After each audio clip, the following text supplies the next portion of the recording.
Good morning friends.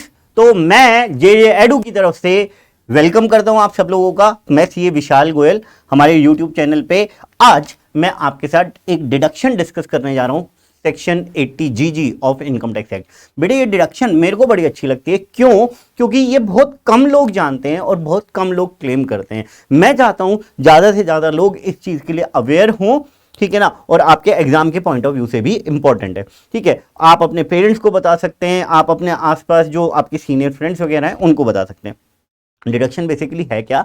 देखो, जो बंदा जॉब कर रहा है उसका मालिक उसे एचआरए हाउस रेंट अलाउंस दे रहा होगा या रेंट फ्री अकोमोडेशन की फैसिलिटी दे रहा होगा। हम लोगों ने सैलरी के चैप्टर में पढ़ रखा है। लेकिन एक बिजनेसमैन, एक सेल्फ एम्प्लॉयड प्रोफेशनल, ठीक है ना, और मैं कहता हूं जो जॉब कर रहा है लेकिन उसे एचआरए और आरएफए नहीं मिल रहा, तो उसका तो जो अपना रेंट जा रहा है, घर का रेंट जा रहा है जिसमें वो रहता है, वो तो यार एक फिक्स लगा बंदा खर्चा हो गया, जिसके लिए उसको यार भगवान मतलब हमारी गवर्नमेंट कोई भी डिडक्शन नहीं दे रही। तो ये तो बड़ी दिक्कत हो गई, क्योंकि जॉब वाले बंदे को तो एचआरए मिल रहा है। तो इस डिडक्शन के थ्रू मेरे को समझ में आता है कि अगर मैं बिजनेसमैन भी हूं तो जिस प्रीमाइसेस में मैं काम कर रहा हूं उसका तो मैं खर्चा क्लेम करूंगा ही करूंगा अपना इनकम टैक्स में। लेकिन इस डिडक्शन में पता चलता है कि जिस घर में मैं रह रहा हूं उसका रेंट पे भी जो मैं कर रहा हूं उसके लिए भी मेरे को डिडक्शन मिल सकती है। तो आइए समझते हैं इस डिडक्शन को। मैं एक बार पहले आपको समराइज करता हूं और उसके बाद बात करूंगा, ठीक है ना। सेक्शन 80 जी क्या है? Deduction in respect of rent paid. ठीक है, डिडक्शन दो लोगों को मिल रही है, जरा हम ध्यान से समझें। एक self employed. Sir self employed कौन होते हैं? सेल्फ एम्प्लॉयड जो खुद अपना काम कर रहे होते हैं। तो इस कैटेगरी में बिजनेसमैन भी आ सकते हैं, बिजनेसमैन भी आ सकते हैं, और इवन प्रोफेशनल्स भी आ सकते हैं जो एज अ फ्रीलांसर या एज अ फर्म बना के जो काम वगैरह कर रहे हैं, ठीक है ना। तो वो लोग हो गए सेल्फ एम्प्लॉयड। और उसके बाद कोई जॉब वाला सैलरीड पर्सन। अरे सर सैलरीड पर्सन को भी डिडक्शन मिलेगी? हाँ बेटे, यही तो इसकी खूबी है। सैलरीड पर्सन लेकिन नॉट गेटिंग, यहां पे लिखना चाहिए मेरे को ऐसे, नॉट गेटिंग, रेड कलर से लिख रहा हूं, not getting HRA house rent allowance भी ना मिल रहा हो, RFA रेंट फ्री अकोमोडेशन की भी फैसिलिटी ना मिल रही हो। तो अगर सेल्फ एम्प्लॉयड हो, सैलरी ले रहे हो, लेकिन HRA और RFA नहीं मिल रहा, तो आपको ये डिडक्शन मिल सकती है। लेकिन उसके साथ साथ आपको ये कंडीशन और फुलफिल करनी पड़ेगी। क्या कंडीशन फुलफिल करनी पड़ेगी सर? आप खुद स्पाउस, ठीक है ना, माइनर चाइल्ड, और एक पॉइंट मैं बहुत कॉशियसली लिख रहा हूं, HUF, ठीक है ना, HUF डज नॉट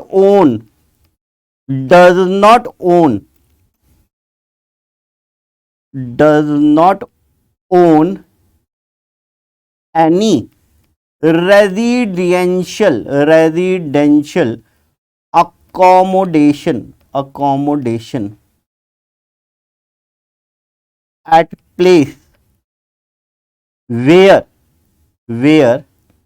पहला assessee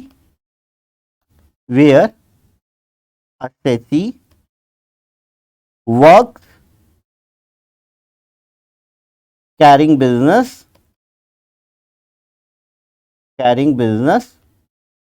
और प्रोफेशन, ठीक है ना, और वेयर ही रिसाइड। समझो इस कंडीशन को, जरा ध्यान से समझो।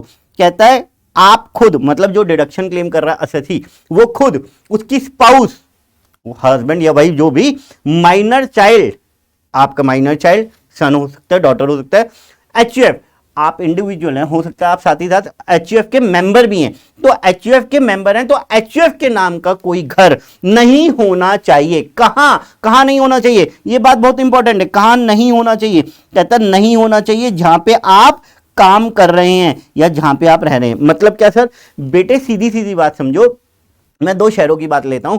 मैं रहता हूं सोनीपत, ठीक है, रहता हूं सोनीपत, और गुड़गांव जॉब करने आ रहा हूं, ठीक है। मेरा एम्प्लॉयर मेरे को ना HRA दे रहा है, RFA अब भी नहीं दे रहा, तो मैं ये डिडक्शन क्लेम कर सकता हूं? ना तो सोनीपत जहां मैं रह रहा हूं और ना गुड़गांव। मैं, मेरी लीगल वाइफ, माइनर चाइल्ड, और अगर मैं एचयूएफ का मेंबर हूं तो HUF does not own any residential accommodation, then I can claim this deduction. बस इतनी ही छोटी सी बात थी, फटाफट हो गई ना। तो हम लोगों ने लिमिट्स देखनी है, वो मैं आपको बता दूंगा। तो किसको डिडक्शन अलाउड होगी? Deduction is allowed to an individual who is self employed. Self employed में ध्यान रखना बिजनेसमैन और प्रोफेशनल्स दोनों आ जाएंगे, ठीक है ना। If he is an employee he is neither getting HRA nor getting RFA, rent free accommodation, assessee, spouse, minor child, HUF does not own any residential accommodation in the city, state नहीं कह रहा, in the city where he works or reside, ठीक है ना। जहां पे वो रहता है और जहां पे वो काम करता है वहां पे कोई रेजिडेंशियल अकोमोडेशन वो खुद, स्पाउस, माइनर चाइल्ड, HUF ना ओन कर रही हो, ठीक है। Rent to be paid in a specified cities, ये कोई दिक्कत नहीं है, आप जिन शहरों के नाम जानते हैं वो सारे यहाँ पे कवर है। डिडक्शन अभी बात करता हूँ 4th पॉइंट की, इसी की तो बात करनी है सारी। उसके बाद ऑनलाइन डिक्लेरेशन, देखो कई बार ना थ्योरी लिखने आ जाती है, क्यों 4 नंबर छोड़ने हैं, ठीक है ना। Online declaration shall be filed in form 10A। Sir कितने फॉर्म याद रखें, कॉर्पोरेट लॉ में भी तो करने पड़ते हैं। बेटे मैं तो कह ही नहीं रहा, मैंने तो जानबूझ के अपनी नॉलेज जानने के लिए नोट्स में डाल दिया। आपने अगर पॉइंट लिखना आ जाए, online declaration shall be filed in prescribed form, किसमें? इन प्रिस्क्राइब्ड फॉर्म, बस काम खत्म हो गया, ठीक है जी। तो अब डिडक्शन कितनी क्लेम करोगे? आओ जी सर, सबसे मेजर बात अब कर लेते हैं, deduction shall be least of the following, इनमें से जो सबसे छोटा होगा ना उसकी डिडक्शन आप क्लेम कर लेना। एचआरए की डिडक्शन याद है? एचआरए की कैसी कैसी होती थी? Least of the following is allowed as deduction. पहला होता था एचआरए रिसीव्ड, दूसरा होता था rent paid minus 10% of salary, और तीसरा होता था 40% या 50% ऑफ सैलरी। बस ऐसे ही बना रखा है। यहां पे एचआरए रिसीव्ड तो किसी से है नहीं, तो गवर्नमेंट ने एचआरए रिसीव्ड कर दिया। मैं पंगे ले रहा हूं, इन्होंने गवर्नमेंट ने अपनी तरफ से कहा चल 5,000 तेरे को दिए, तो सबसे पहली लिमिट है ₹5,000 पर मंथ। सर 5,000 में कौन सा घर आता है? बेटे गवर्नमेंट डिडक्शन दे रही है, आपको क्या बुरा लग रहा है? ले लो, ठीक है। दूसरा है रेंट पेड, क्योंकि आपने घर लिया तो रेंट पेड माइनस 10%। वहां पे क्या होता था एचआरए में? 10% ऑफ सैलरी, यहां पे है 10% of adjusted gross total income. Adjusted gross total income क्या होती है बेटे? बताऊंगा, वरना आप 80G आपने पढ़ी हो तो आपको पता है, ठीक है। और थर्ड है, वहां पे था 40% या 50% ऑफ सैलरी, यहां पे दे रखा है 25% of adjusted gross total income. तो अब इन तीनों में से जो सबसे छोटा होगा, जैसे ये तो 5,000 दे रखा है, ये आया 6,000, ये आया 4,000, बाई चांस तो आपको कितने की डिडक्शन मिल जाएगी? 4,000 की डिडक्शन यहां पे मिल जाएगी, ठीक है। एक बार एडजस्टेड ग्रॉस टोटल इनकम और बता देता हूं, और उसके बाद मैं आपके साथ एक छोटा सा क्वेश्चन डिस्कस कर लेता हूं। एडजस्टेड ग्रॉस टोटल इनकम क्या होती है बेटे? ये चीज हम 80G में भी पढ़ते हैं, जिन्होंने पढ़ रखी है बहुत अच्छी बात है, मैं रिपीट कर देता हूं। ग्रॉस टोटल इनकम निकालिए, पहले क्या निकालें? ग्रॉस टोटल इनकम निकालें, मतलब पांचों हेड की इनकम। अभी डिडक्शन नहीं माइनस करनी, लेकिन अब एडजस्टेड ग्रॉस टोटल इनकम निकालने के लिए क्या कह रहा है? ग्रॉस टोटल इनकम निकालें, माइनस कर दीजिए लॉन्ग टर्म कैपिटल गेन। कोई सा भी लॉन्ग टर्म कैपिटल गेन हो, नॉर्मल वाला हो, 112A वाला हो, कोई भी हो, वो माइनस कर दीजिए। माइनस कीजिए short term capital gain, but ये होना चाहिए सेक्शन 111A वाला, और माइनस कीजिए deduction under section 80C to 80U। Obvious सी बात है, 80GG तो क्लेम ही कर रहे हो ना, तो 80GG थोड़ी ना माइनस करोगे, एक्सेप्ट 80GG, ठीक है, एक्सेप्ट 80GG। डन। ये जो आएगा आपका वो है एडजस्टेड ग्रॉस टोटल इनकम, जो पॉइंट नंबर 2 और पॉइंट नंबर 3 के लिए हम यूज करेंगे। डन, ठीक है। अब एक क्वेश्चन ड्राफ्ट कर रहा हूं फटाफट, और आपको क्वेश्चन डायरेक्टली दिखाता हूं, आप अपना नोट करना, जैसे भी पॉज करके देख लेना, और उसके बाद हम आगे क्वेश्चन सॉल्व करेंगे। फटाफट क्वेश्चन नोट कीजिएगा। बेसिक सैलरी मैं कह रहा हूं 50,000 पर मंथ है, टेलीफोन अलाउंस है 2,000 पर मंथ, थोड़ा सा सैलरी भी रिवाइज हो जाएगा इस बहाने। LIC प्रीमियम दिया 20,000, जिसमें सब एश्योर्ड है 10 लाख रुपीज। कुछ बातें याद आ जाएं, ठीक है। उसके बाद हेल्थ इंश्योरेंस प्रीमियम है, हेल्थ इंश्योरेंस प्रीमियम पे किया हम लोगों ने 10,000। He is paying rent in Delhi ₹8,000 per month, and his spouse minor child does not own any house in Delhi. तो दिल्ली में ही काम करता है, दिल्ली में ही रहता है, तो दिल्ली में उसकी वाइफ, उसके माइनर चाइल्ड भी और वो खुद भी कोई घर नहीं मतलब घर उनके नाम पे नहीं है। Compute his taxable income for assessment year 22-23। मैं कैलकुलेटर लेके आया। हाँ जी, देखो मैंने बना लिया था तो थोड़ा सा तो आपसे शेयर कर रहा हूँ, वीडियो पॉज रहेगी थी। Computation of total income for mister x, जो भी नाम होगा, फॉर असेसमेंट ईयर 2022-23। बेटे इन्हीं चीज़ों के मार्क्स आपको मिलते हैं और कटते हैं। मिलते हैं मतलब सर बेटे इन्हीं चीज़ों का इंप्रेशन जाता है और वही चीज़ें आपको मार्क्स दिलवाती हैं। ये तो कलर दूसरा हो गया भाई, रब हो जा भाई कलर, चलो दूसरा ले लेंगे हम, ठीक है।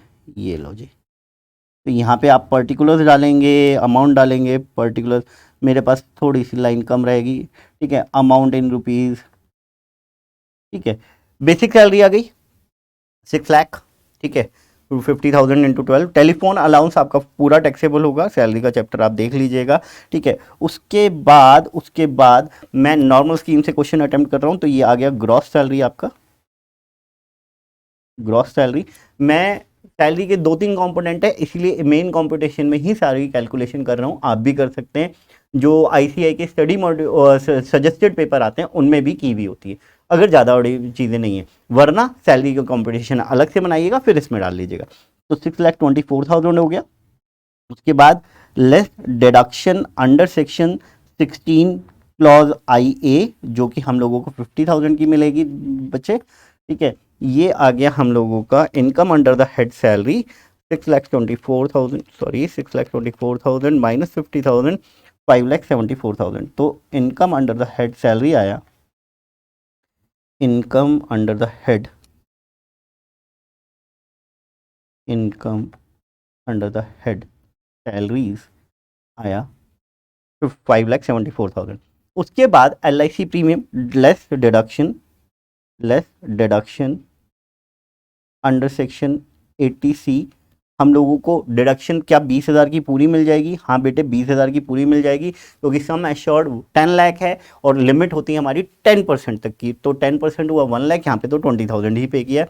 उसके बाद health insurance deduction under section 80D, वो भी विद इन द लिमिट है, तो वो 10,000 भी क्लेम कर लूँगा, ठीक है। और कुछ मेरे को दे नहीं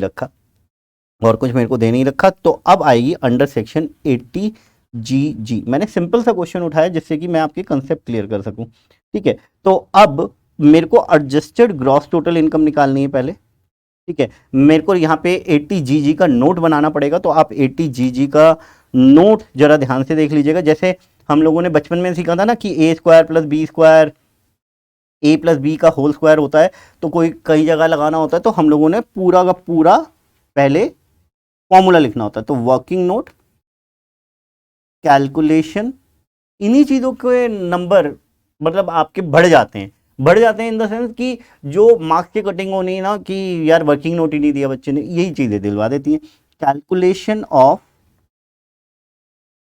डिडक्शन अंडर सेक्शन 80GG, ठीक है। तो deduction shall be least of क्या? A ₹5,000 per month, B rent paid minus 10% of adjusted gross total income, और C 25% of adjusted gross total income, ठीक है जी बेटे। तो एडजस्टेड ग्रॉस टोटल इनकम, अब एडजस्टेड ग्रॉस टोटल इनकम की बात कर लेते हैं, वो निकाल लेते हैं। तो एडजस्टेड ग्रॉस टोटल इनकम मैंने कहा यहाँ पे अब ध्यान से समझने वाली बात है मेरी कि ये जो सैलरी है यही हमारी GTI है इस बार, क्योंकि और कोई तो इनकम है ही नहीं।